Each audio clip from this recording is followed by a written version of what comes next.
covered this story for months. People who live near 150 Highway are worried about their homes, their schools, their businesses.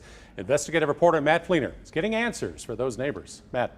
Chris, Laura, after months of requests, Jenny Monheiser talked to us today. We heard in her own words, Monheiser is still moving forward with the project.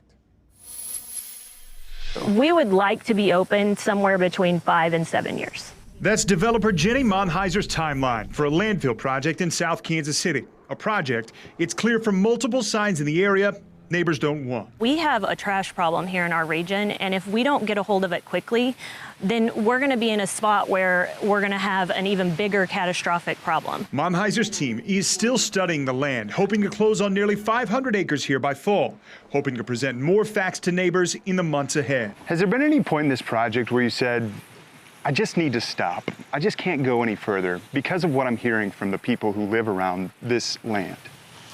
No, not that I need to stop. I feel like I need to gather those facts and gather that information and let them know what we're doing and why we're doing it. Here you're talking about putting a landfill into an existing neighborhood. Neighbors like Rick Myers see a big problem with the landfill. He and others have organized over the past year, gaining a temporary moratorium on landfill development in Kansas City, but knowing it's still a threat near their homes. In every other instance in Kansas City, we've seen landfills exist and then neighborhoods grow up around it. That's one thing where people come in and build a school, build a subdivision, knowing that a landfill exists. This is completely the opposite situation. Will you commit to stopping any sort of further development on this landfill?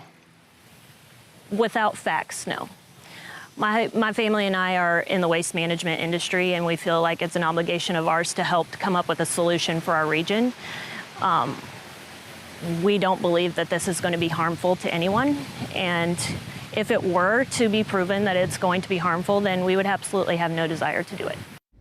So we'll keep reporting how Jenny Monheiser and her team continue to roll out their findings to our community and keep everybody in this process accountable. We'll be including more on KNBC.com and doing some more reporting in the coming weeks and months. Laura. All right, we will look forward to that, Matt.